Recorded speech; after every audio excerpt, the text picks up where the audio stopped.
Distinguished guests, brothers and sisters, Assalamu alaikum. May peace be on all of you. Welcome to today's program. I, Dr. Muhammad Naik, am your host for today. We thank the many Muslim and non-Muslim senior police officers, advocates, and intellectuals who have urged Dr. Zakir Naik to speak on this topic of terrorism and Muslims in a sensible manner. We also thank Justice Hosbet Suresh to have consented to be our chief guest today. Our chief guest, Justice Hosbet Suresh, is a former judge of the Bombay High Court who retired in 1991. A prominent human rights activist, he personifies the right blend of simplicity and righteousness. He regularly writes articles in the law journals as well as leading magazines and newspapers of India. His recent book, Fundamental Rights as Human Rights, is remarkable. He has spoken at many international forums. He is well known for his report on the riots in Mumbai in 1992-93, entitled The People's Verdict. As member of the Citizens Tribunal on the Gujarat carnage against Muslims, his report, Crime Against Humanity, released in November 2002 in Ahmedabad, is notable and very widely acclaimed. His reports on excesses against Dalits in Mumbai, students in Kerala, Christians in Gujarat, and others, too, are quite notable. An apt chief guest to address our audience today. Brothers and sisters, let's welcome Justice Hosbet Suresh.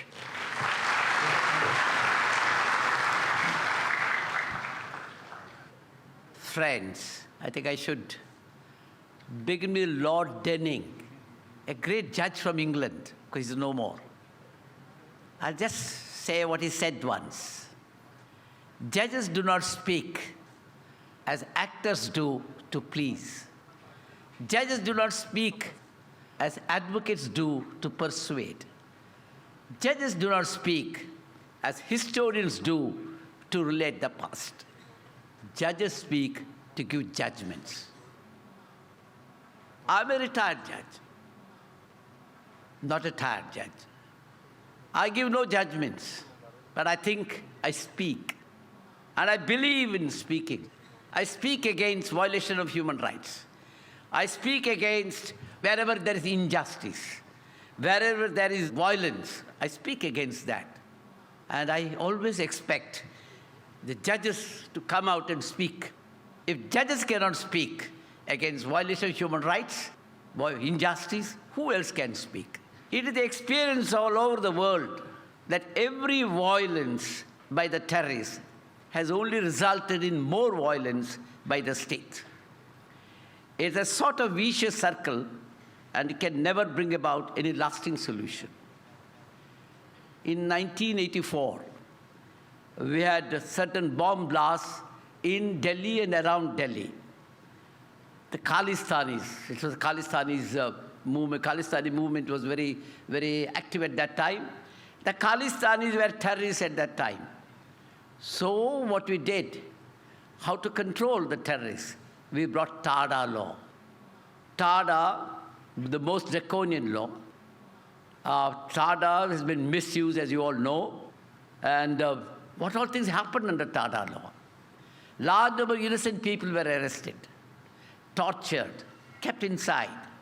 I remember Justice Ajit Singh Bains, a retired judge of the Punjab High Court, elderly man. And what he did in a public meeting, he was talking of the oppression that was going on in Punjab, elsewhere. And he said in a public meeting, someday we will be free from this. Now, the TADA law had the provision for disruptive activities. Nobody could have said anything about disruption of this country. Nobody could have spoken about cessation of any part of the country. Nobody could have said Kashmir should get independence or some other part should be free. Nobody could have spoken about it. And if you say anything of the kind, that would be an offense. So when Justice Ajit Singh Bains only said, one day we will be free from this, what he meant was free from oppression, free from injustice. What happened to him? He was arrested, handcuffed, a judge of the High Court handcuffed, paraded in the street and taken before the High Court. The High Court judges could not give bail. That was the law. Went to Supreme Court could not give bail. So he had to remain inside for nearly more than a year. What happened at the end of it? There was no case. This is the kind of thing, that was the law. Under Tada law, over 75,000 persons were arrested. They were all kept inside. No bail was given to them. And under the Tada law, the police could extract confessions, torture, variety of ways of torture, violence in torture, all sorts of things, and then extract confessions. And ultimately, what happened at the end of, when the Tara came to an end, sometime in 1995, you'll find, at the end of it, large number of houses, people suffered, all sorts of injustice. But at the end of it, 72,000 and odd persons were just released. No trial, no case, nothing of the kind. But they suffered injustice for months together, years together, inside the jail. And again, what is the conviction rate? Again, one conviction under Tada law was only 1.8%. So yet the Tada law had its effect. It made the police autocrats. The police could do whatever they liked, and none could do anything. The politicians could use Tada law for whatever they wanted, and they could arrest and keep any person behind a bar, and nothing could have been done. So in 1995, the law lapsed because there was widespread protest against this law. We all protested. Tada is a draconian law, and we don't want that kind of law. And it has not brought any terrorism down, if you think of terrorism as such. So it came to an end from 1995. Then, of course, came 9/11, 2001. And what we did immediately, nothing happened in India. Whatever happened, happened in New York, World Trade Center. Yet Bush had announced, and immediately he said, there will be war against terrorists. And Bush had again said, those who are not with us are against us. And we wanted to show, oh, we are with America. We are with Bush. So what we did, we brought POTA. Again, what happened in POTA? It's a versatile law and hold-all law. You can arrest anyone under POTA. Again, the same thing happened, what happened under Tada law. And large number of people suffered. And they were arrested, terrorists or no terrorists, nobody knows what it was. This is the kind of law. Law was brought only to terrorize the people. See, this is relevant because today people do talk of POTA. They want a law like POTA after what happened on 7/11 in the trains in Bombay, or what happened in Malagaon 2 days ago. They say without law, harsh law, we cannot control terrorism. And I can tell you, harsh law had never been able to control terrorism anywhere in this country or anywhere in the world. Again, when POTA was there, as I tell you, POTA was being debated in the parliament. And what happened was, when the ordinance was being debated, there was an attack in parliament on 13th of December 2001. Thereafter, when the POTA was passed, in Calcutta, there was US Information Center was bombed. There came Akshardham Temple, sometime in 24 September 2002. Then came Raghunath Mandir, 24th November 2002. Then we had in Ghatkopar, Mumbai, Mulund, on 2nd of December. And then, of course, Gate of India, Zawari Bazaar, 25th of August 2003. So in spite of the law, whatever bomb blasts were continuing. And POTA had no effect on whatsoever. In the year 2002, according to a statement made by the Attorney General of India at that time, 4,038 terrorist-related violent incidents took place in Jammu and Kashmir. In spite of the army and other security personnel and the law, the number of terrorists killed on the spot in the year 2002 was 1,707, of which 508 were said to be foreigners. In Kashmir, the total number of people killed during the last about 17 years amounts to about 80,000. Thousands have simply disappeared. And this has happened in Punjab. Punjab also, when Khalistan movement was there, large number of people were disappeared. Nobody knows what happened to them. Till the other day, some years ago, they found the dead bodies, the skeletons on the side of the river Bias. I remember I'd gone there to conduct an inquiry. And what I noticed there was, I went around, talked to people, I went around, went to some houses. And in most of the houses, the elderly couple were there and the younger children were there. The in-between generation was not there. Nobody knows what happened to them. They were taken to the police station in the midnight, and next day they would not come back. And after 8 days or 10 days, they would be found dead somewhere here or there. This is a kind of law. So, question is, violence is a continuous thing, killing and counter-killing. In Kashmir, in Manipur, I went to Manipur, again the same thing. In Chhattisgarh, in Telangana, in many places, killing has been routine. The other day, the Prime Minister suggested we should have counter-terrorist wardens. What's the meaning of counter-terrorist wardens? Who should be counter-terrorist wardens? You and I? We take the role of counter-terrorist wardens. I don't know. The Prime Minister suggested that. What happened in Kashmir? We made an experiment some years ago. We had arrested a large number of Kashmiris. They were all rotting in the jail. They were confined to the jail. And what we did was, our government said, brainwash them. Told them, you go back. And go back and tell the people they should not fight like this. They should be afraid. They should change their attitude towards India. Do that. But they said, if we go, we will be attacked. So the government, what the government did, we'll give them guns. So the people who went back were given guns. And I remember during one of those elections, our People's PUDR, the Democratic Rights Organization, brought a report. And there was voting at that time which said gunpoint, voting with gunpoint. There was an army, gunpoint from the militants. There was a gunpoint from the security force. There was a gunpoint from the military, from the other railway, other security officials. And there was a gunpoint at by these people. Would that solve a problem? Violence against violence. Again, what we did in Chhattisgarh the other day. Chhattisgarh, there are Maoists are there, Naxalites are there. How to eliminate them? So we have started a brigade of tribals. Over 5,000 tribals were asked to join. And then they called it Salwa Junoon. And with the result, what happened was, all the tribals were killed, but the Naxalites are still there. This is the kind of thing that we are thinking. So what I'm trying to say is, not a single terrorist in this country has been tried or convicted. Nothing is of the kind. What we have done is only killing. In Bombay, for example, bomb blast took place in 93. Conviction, of course, still we don't know. Conviction, the real culprit, where are the real culprits, one doesn't know. Of course, people who have been rotting in jail for 13 years and so on. Tomorrow is supposed to be the D-Day, the Judgment Day. I don't know whether the judgment will come or not. This is the kind of thing.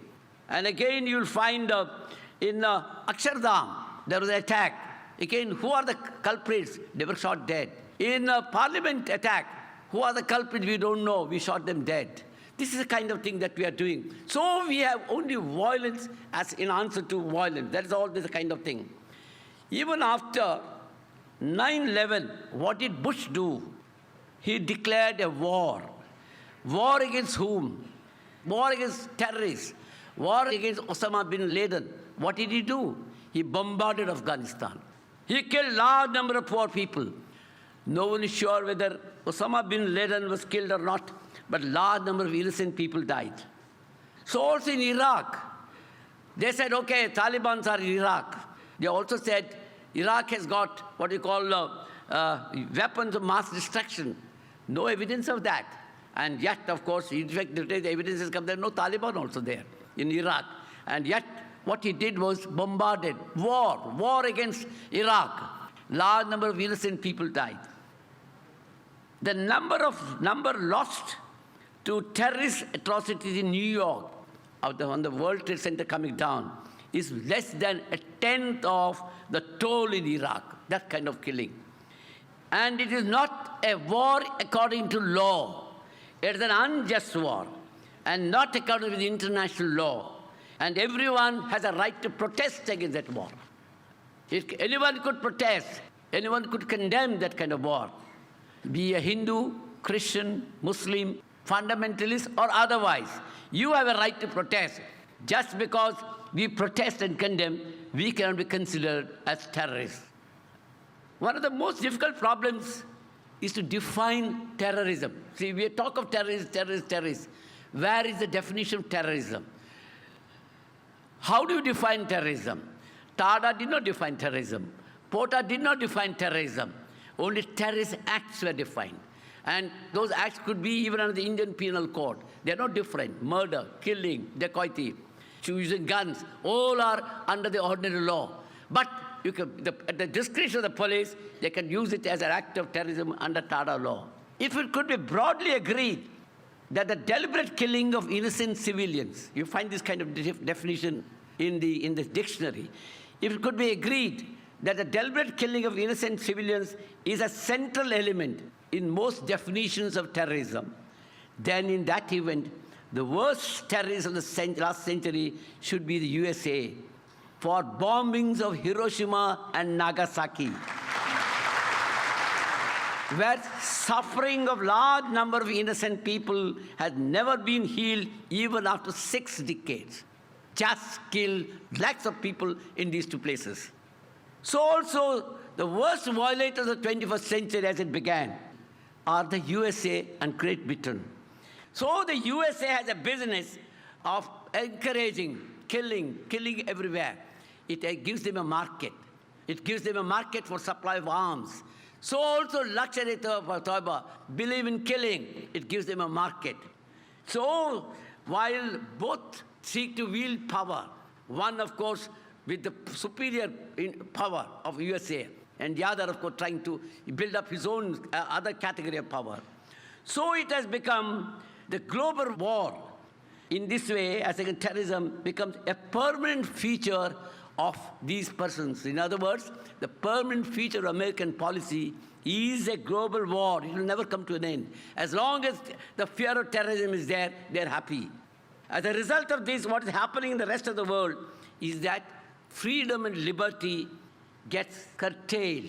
We are now gradually sliding into what is called a security society.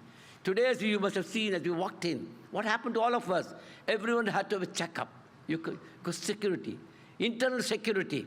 So we are going into a security society. Security is more important, not liberty. Your security. And then you must have read in the paper what is called Advanced Passenger Information System. You get into a plane in London. Within 15 minutes, your full history is sent to Bombay or whichever the destination. When you land there, the police are there. Police know your full history. You've gone to Dubai half a dozen times. Okay, that is enough. They could do anything they like. For example, what happened in Amsterdam, as you all know, they saw some people behaving in the plane, people behaving in a very suspicious way. Their appearance, their dress, their speaking language, looking like Arabs, looking at watch frequently, bearded Muslims, and burqa-clad women. Okay, all these are suspicious character, this kind of thing. So security becomes more important. And this is a kind of policing that goes on. And as a result of that, we have all sorts of things going on in this country, everywhere, because under security society, the police can do anything they like. Other day, you must have read at Antap Hill, somebody was found in a building which was supposed to have been neglected. Nobody was there. What happened was, the police suddenly found he was a Pakistani, they said. One doesn't know. They went and shot him, killed him. Nobody, no proof, nothing of the kind. So because in the name of security, the society accepted. Society did not protest. Who was killed? Nobody knows. So the police again believe in this guy because that helps them. They don't have to prove a case. They can detain anyone, keep him inside the police station, days together, without a charge, without anything, in the name of investigation. In fact, the day I went to the Minority Commission. What happened was people are just being rounded up and taken to the police station. What is the law? If you are taken to the police station, if you are a witness, of course, your statement has to be recorded, and then you have to go home. If you are not a witness, you are a suspect, then your name should be there somewhere. Your name should be in the FIR, or they should have advanced information. But they just can't take you to the police station and say, you are a suspect, you don't know anything about me, but you are a suspect. You keep me, you torture me inside. You keep me for days together. No station diary entry, no report. And one fine day, you handcuff that man with another unknown person who's supposed to come from Pakistan. And they say, you are connected with these two together. This is the kind of system. So in the name of security today, police can do whatever they like. Anyone can be killed in an encounter, deaths, and no investigation. In the name of security, every movement of yours can be tracked. Your bank accounts, for example, your transactions, all come under the check. In the name of security, see, the other day the rule has come. In Bombay city, you can't sell or buy property. You can't rent out your house. You want to rent out, you have to go and inform the police officer. So the police have to be informed. So liberty is becoming a casualty. You are literally going to be enslaved. Soon if this kind is encouraged, ultimately, you slowly, your rights are being taken away. Your liberty is being taken away. You are enslaved. This is a kind of thing. And I tell you, this is not something new. When TADA was introduced, also introduced for the sake of security. Even the Supreme Court, though it's a draconian law, unjust law, after Maneka Gandhi's case, nobody could have upheld that kind of law. Yet the Supreme Court upheld that law. Again, in the name of internal security. In the name of security, that's the main consideration. They upheld FOTA law, again in the name of security. They upheld Armed Forces Special Powers Act, which has done havoc in northeastern state, Manipur and so those places. Yet we upheld the law in the name of security. All our principles of the liberal society, justice, social, economic, everything, all those they have forgotten. This is a kind of approach. So therefore it is necessary, we must understand, this violence must come to an end. So what is the solution? Solution is not arms. Solution is not violence. Violence against me from the people or from the state. No. What is required is that why should there be so much violence in the society? Our approach should be why there is this kind of terrorism. What is the reason for that? That is the thing the government must understand. Not arms, not this kind of harsh law. I tell you, there is so much of injustice in the society. Go to any part of India, anywhere. So much of injustice. The rich and the powerful can get away with impunity. Nothing happens to them. America can invade any country, nothing happens to them internationally. Within India, the rich and powerful are not bothered. They don't go in for voting, but they get whatever they want. But the poor, what happens to the poor? The marginalized. Huge projects, for example. We have built huge projects. I got details of statistics if you want, I can give them. What happens to them? Narmada Dam is the simplest example. Came up. What happened to the people who were affected? Large number of tribals, what happened to them? They had lost their land, lost everything, yet nothing happened to them. What should they do? In Bombay, we have 40 lakhs or more people live in slums. What's the government doing? Government is demolishing them. Your right to housing, internationally recognized right to housing, right to shelter, part of Universal Declaration of Human Rights, international covenant, civil and political, economic, social, cultural rights. All this is forgotten. Supreme Court has said repeatedly in the past, Article 21, right to life includes everything that goes with human dignity. Your food, your clothing, your shelter, your health, your education. What are we doing today? Everything we are not bothering. The government thinks it is not his business. The government thinks it is not their job. They're slowly abdicating their responsibilities. In a situation like what should the people do? If you are thrown away from your house, you don't get justice in a court of law. What do? In Vidarbha, large number of people committing suicide. Repeated approaches, repeated appeals. Government is indifferent. Government is doing nothing. What should the people do? These are the questions. How do you answer? I remember once Arundhati Roy said, in a situation like this, where people get no justice, nothing happens to them. At that time, what happened to them is they refused to take this into account. I remember I went to Gujarat after the riots. Large number of young children have seen their mothers and sisters being raped and burnt. Nobody guided them. Nobody gave them education. Nobody gave them any psychiatric treatment or anything. The trauma was there. What should they do? Who gave them justice? Could the system give justice or not? I do not justify taking arms, but a government has a responsibility. The government must take it into account, because if you don't care for the victims will try to take care of things by themselves. And that is the point. And so what Arundhati Roy said was, when victims refuse to be victims, they are called terrorists. So you are all victims of the unjust thing that is going on in this country, in this society. Government must take a major role, not by bringing harsh law, not by creating counter-terrorist wardens, not by blaming a particular community or anything, not by doles, but taking care of human rights. Your right to food, your right to shelter, your right to education, right to health, right to a livelihood. If these things are taken care of, automatically there will be a change in the society. I think that is the goal that I want to tell you. Thank you very much for giving me this chance. Thank you.